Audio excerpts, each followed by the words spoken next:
Hello everyone, welcome to my class. आज हम बहुत ही महत्वपूर्ण टॉपिक इंट्रोडक्शन ऑफ पार्टनरशिप के बारे में जानने वाले हैं। इसको जानने से पहले हम थोड़ा सा इसके पीछे जाना चाहते हैं कि पार्टनरशिप लाने के पीछे का कारण क्या है। तो जैसा कि आप लोग जानते हैं कि 11th में पढ़े होंगे कि सोल प्रोप्राइटरशिप में क्या होता है कि जनरली एक व्यक्ति फर्म को चलाता है, एक ही व्यक्ति बिजनेस में कैपिटल लगाता है, एक ही व्यक्ति बिजनेस को मैनेज करता है और सारा प्रॉफिट अकेले ही लेके जाता है। तो इसमें ना किसी का भी इंटरफेरेंस नहीं होता है और खुद ही अपना डिसीजन लेता है। तो इस तरह का जनरली जो बिजनेस होता है वो छोटा होता है, बहुत बड़ा नहीं होता है। तो क्योंकि एक अकेला व्यक्ति कहाँ एफर्ट लगा सकता है, क्या एफर्ट डाल सकता है, क्योंकि उसके पास लिमिटेड रिसोर्स होता है, लिमिटेड कैपिटल होता है, लिमिटेड वो मेहनत कर सकता है, लिमिटेड उसके पास स्किल होता है। तो इसीलिए बिजनेस को और बड़ा करने के लिए क्या करना होगा, बिजनेस को बड़ा करने के लिए अब क्या करना होगा, बिजनेस को बड़ा करने के लिए लोगों का एसोसिएशन करना होगा। तो लोगों का एसोसिएशन करने से दो तरह का बिजनेस क्रिएट होता है, एक पार्टनरशिप और एक कंपनी। अभी प्रेजेंट में हम पार्टनरशिप के बारे में जानेंगे। तो पार्टनरशिप को चर्चा करने से पहले एक हम एग्जांपल लेते हैं कि पार्टनरशिप होता क्या है। सपोज ए, बी और सी तीन इंडिविजुअल पर्सन है और तीनों ने मिल करके एक पार्टनरशिप बिजनेस करना चाहता है, तो इसी को पार्टनरशिप कहते हैं। अब आते हैं कि इंट्रोडक्शन ऑफ पार्टनरशिप में आज हम क्या क्या कवर करने वाले हैं, किस टॉपिक को आज हम पढ़ेंगे। तो देखिए, सबसे पहले फर्स्ट टॉपिक को meaning and definition of partnership के बारे में जानेंगे। उसके बाद एसेंशियल फीचर्स ऑफ पार्टनरशिप के बारे में जानेंगे। थर्ड पॉइंट है पार्टनर्स डीड के बारे में जानेंगे। उसके बाद guidelines in absence of partnership deed.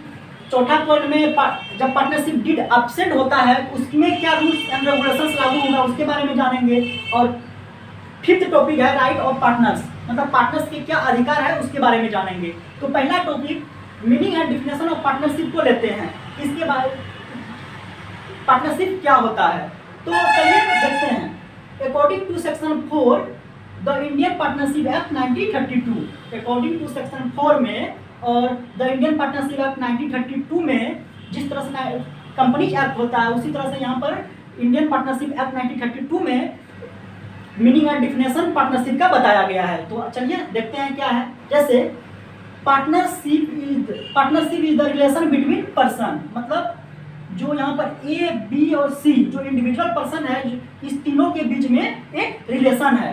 अब कहता है कि who have to share the profit of business, जो कि जैसे ए, बी और सी तीनों जो पार्टनरशिप बिजनेस में जो इनकम अर्न करेंगे वो आपस में उसका विभाजन करेंगे। उसके बाद आता है कैरीड ऑन बाय ऑल और any of them acting for all, और बिजनेस को जो है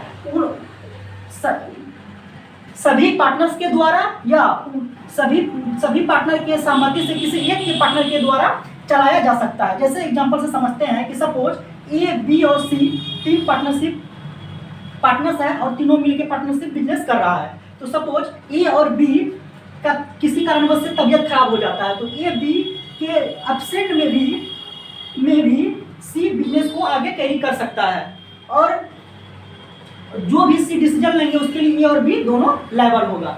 चलिए इसके बारे में जान गए। अब आते हैं essential number point 2 essential features of partnership. Essential feature of partnership में पॉइंट नंबर 1 है 2 और मोर पर्सन्स, मतलब पार्टनरशिप फर्म होने के लिए मिनिमम 2 पर्सन होना नेसेसरी है और मैक्सिमम 50 से ज़्यादा नहीं होना है। जैसे जो द कंपनीज मिसलेनियस रूल 2014 में बताया गया है, मतलब पार्टनरशिप फर्म होने के लिए मिनिमम 2 पर्सन होना ही है, यदि अकेला कोई व्यक्ति पार्टनरशिप नहीं हो सकता।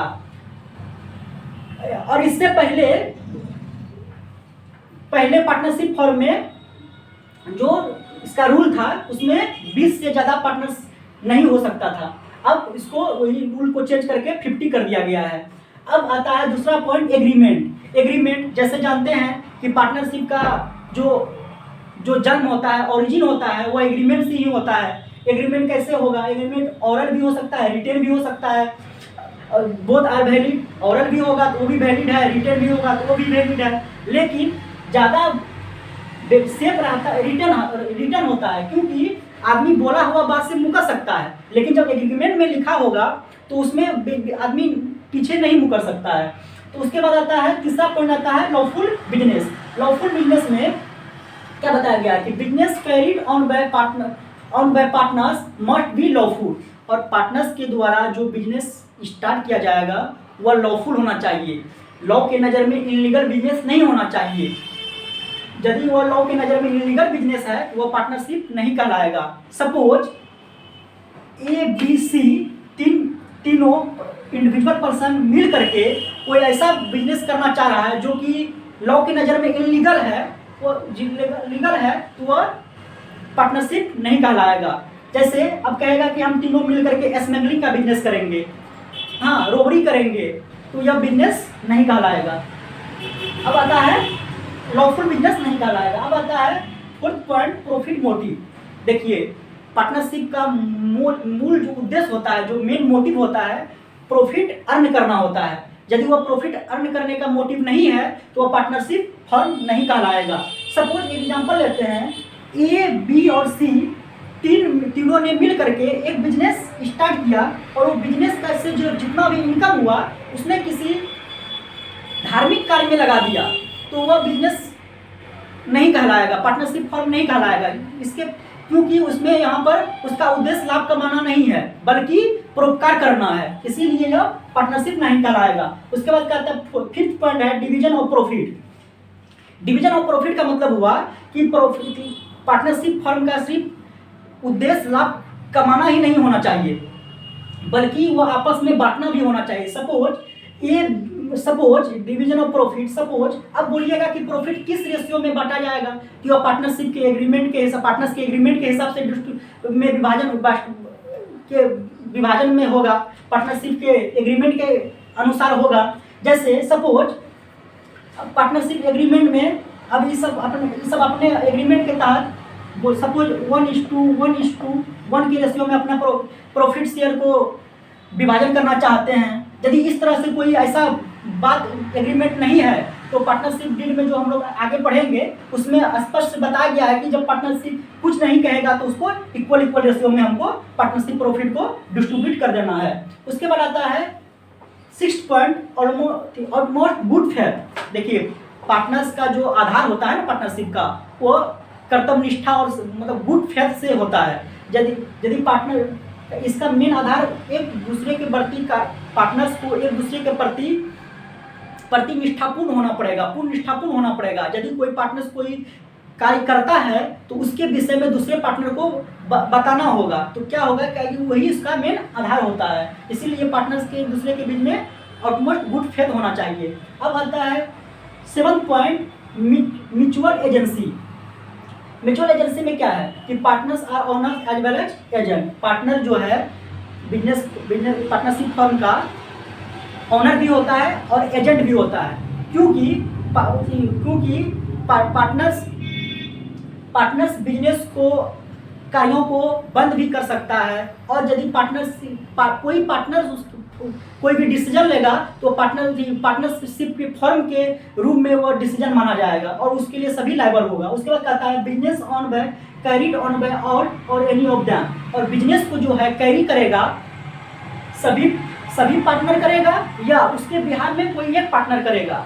जैसे सपोज ए बी सी तीन पार्टनर्स मिलकर के पार्टनरशिप फर्म बिजनेस चला रहे हैं, तो इसमें यदि ए और बी किसी कारण से तबीयत खराब हो गया है तो इसके बिजनेस को कैरी सी कर सकता है, क्योंकि इसमें सभी पार्टनर का एक्टिव होना नेसेसरी नहीं है, जो कि हम टाइप्स ऑफ पार्टनरशिप में इसके बारे में और डिटेल से जानेंगे। अभी फिलहाल यहीं तक इसको रहने देते हैं। उसके बाद आता है अनलिमिटेड लायबिलिटीज। पार्टनरशिप का सब बहुत इंपॉर्टेंट पॉइंट है अनलिमिटेड लायबिलिटीज। अनलिमिटेड लायबिलिटीज का मतलब हुआ कि पार्टनरशिप फर्म में जो है पार्टनर्स का अनलिमिटेड लायबिलिटीज होता है। और कहते हैं इसमें देखते हैं कि क्या लिखा हुआ है, तो एवरी पार्टनर्स इज ज्वाइंटली और individually liable to an unlimited extent for the डेब्ट ऑफ अ पार्टनरशिप फर्म। इसमें बताया गया है कि एवरी पार्टनर, जो प्रत्येक पार्टनर्स है उसमें संयुक्त रूप से या पृथक रूप से, हाँ, बिजनेस के जो पार्टनरशिप फर्म के जो लायबिलिटीज है उसके लिए वो लायबल होगा। मतलब कि पार्टनरशिप फर्म के जो ऋणदाता है वो तो चाहे तो किसी एक पार्टनर पे अपने पेमेंट वसूल करने के लिए वाद प्रस्तुत कर सकता है, या चाहे तो सभी पार्टनर को पेमेंट वसूल करने के लिए वाद प्रस्तुत कर सकता है। चलिए तब essential features of partnership complete करने के बाद हम थर्ड पॉइंट पार्टनरशिप डीड के बारे में जानते हैं। तो दोस्तों, पार्टनरशिप डीड होता क्या है? तो partnership deed is an written agreement between partners of a firm. Partnership deed जो है एक रिटन एग्रीमेंट होता है पार्टनर्स ऑफ फर्म के। तो इसमें क्या होता है कि पार्टनरशिप डीड में एक रिटन एग्रीमेंट होता है। इसमें दोस्तों होता क्या है कि द इंडियन पार्टनरशिप एक्ट 1933 में पार्टनरशिप डीड रिटन में होना कंपलसरी नहीं है। अब आते हैं कि पार्टनरशिप डीड में क्या क्या मेंशन रहता है। तो पहला पॉइंट है name and address of firm. Firm का नाम क्या होगा, उसका एड्रेस क्या है, उसके बारे में मेंशन होता है। दूसरा पॉइंट है name and address of partners का नाम क्या है, पार्टनर्स का एड्रेस क्या है, उसके बारे में मेंशन होता है। और नेक्स्ट पॉइंट है scope and nature of A business का जो है स्कोप क्या है, लोकल लेवल है कि नेशनल लेवल है कि इंटरनेशनल लेवल है, इसके बारे में मेंशन होता है। उसके बाद नेक्स्ट पॉइंट है ड्यूरेशन ऑफ ए पार्टनरशिप का ड्यूरेशन क्या होगा, पार्टनरशिप का ड्यूरेशन क्या रहेगा, उसके बारे में होता है। लॉन्ग टर्म रहेगा कि शॉर्ट टर्म रहेगा, इसके बारे में मेंशन होता है। नेक्स्ट पॉइंट है contribution of capital by partners. मतलब पार्टनर्स जो पार्टनरशिप फर्म में कैपिटल जो लाएगा उसका कंट्रीब्यूशन कितना रहेगा, किस रेशियो में रहेगा, उसके बारे में मेंशन होगा। इसके बाद नेक्स्ट पॉइंट है प्रॉफिट शेयरिंग रेशियो मतलब कि जब पार्टनर्स मतलब अपना प्रॉफिट और लॉस को किस रेशियो में विभाजन करेंगे। सपोज ए और बी दो पार्टनर हैं और यह 1:1 में अपना प्रॉफिट का विभाजन करेगा कि 1:2 के बारे में अपना प्रॉफिट का विभाजन करेगा, उसके बारे में भी मेंशन होगा। उसके बाद नेक्स्ट पॉइंट है salary and commission of A partners. मतलब यदि पार्टनर को सैलरी या कमीशन के बारे में दिया जाएगा तो कितना दिया जाएगा, किस रेट से दिया जाएगा, उसके बारे में भी पार्टनरशिप डीड में मेंशन होता है। उसके बाद नेक्स्ट पॉइंट है interest on capital and drawings.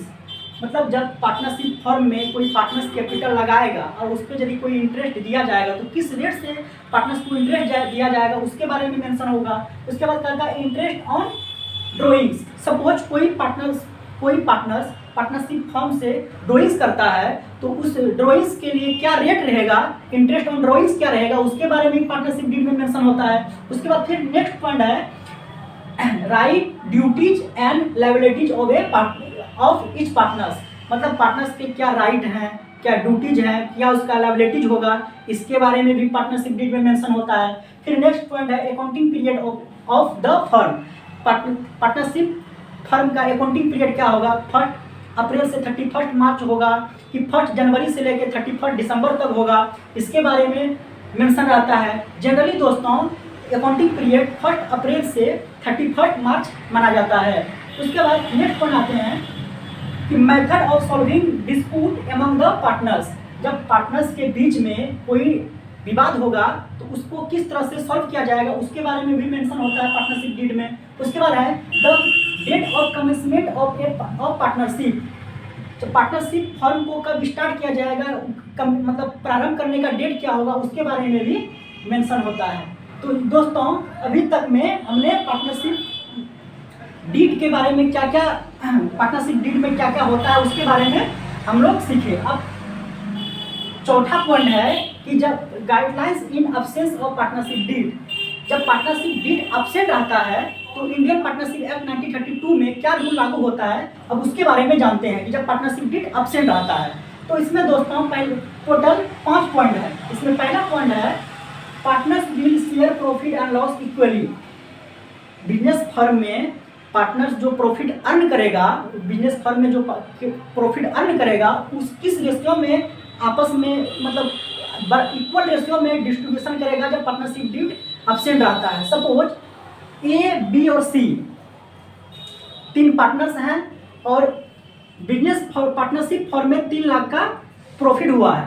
तो यदि पार्टनरशिप डिट अब्सेंट है, इस स्थिति में 1:1 के रेशियो में प्रॉफिट का विभाजन किया जाएगा। जो कि 3 लाख जैसे प्रॉफिट हुआ, 1 लाख ए के हिस्से में, 1 लाख बी के हिस्से में,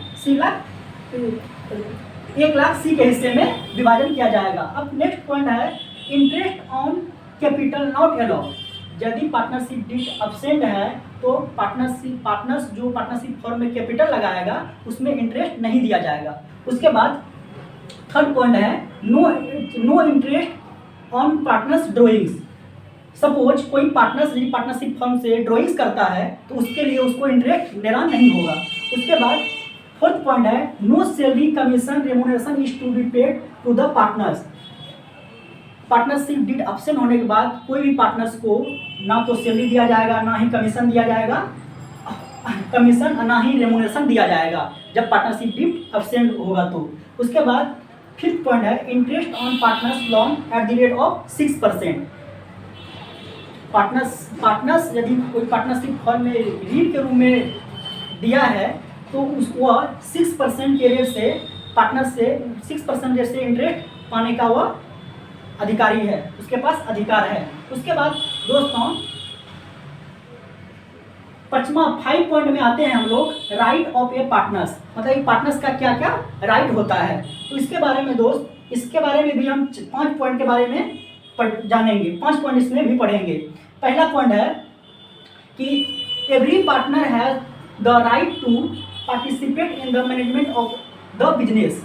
प्रत्येक पार्टनर को यह अधिकार है कि वह बिजनेस के मैनेजमेंट में पार्टिसिपेट हो सकता है। और दूसरा पॉइंट है कि every partner has right to be consulted about the affairs of the business. प्रत्येक पार्टनर्स पर परामर्श लेना आवश्यक है। सपोज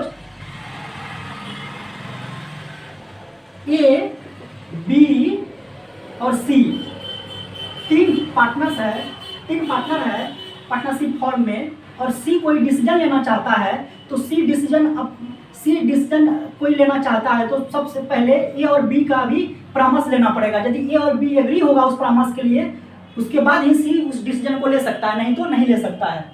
उसके बाद दोस्तों आते हैं third point every partner has the right to inspect books of account and have a copy of it.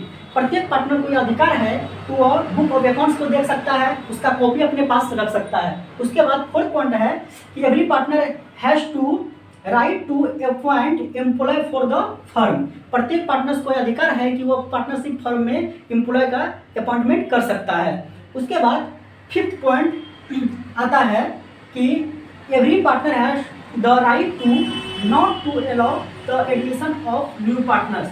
दोस्तों इसको ऐसे समझते हैं, सपोज हमने पढ़ा था एसेंशियल फीचर्स ऑफ पार्टनरशिप में कि पार्टनरशिप में मिनिमम 2 पार्टनर्स और मैक्सिमम 50 पार्टनर हो सकता है। सपोज अभी प्रेजेंट में पार्टनरशिप फॉर्म में 40 पार्टनर्स है, तो इस 40 पार्टनर है, लेकिन इसमें 39 पार्टनर्स एग्री है कि न्यू पार्टनर का एडमिशन किया जाए, लेकिन एक पार्टनर एग्री नहीं है कि पार्टनर्स का एडमिशन किया जाए। तो दोस्तों यहाँ पर एक भी पार्टनर की सहमति यदि नहीं हुआ है तो पार्टनर्स का एडमिशन नहीं होगा। यह हमको पार्टनरशिप एक्ट में यह अधिकार दिया गया है। That's all, thank you.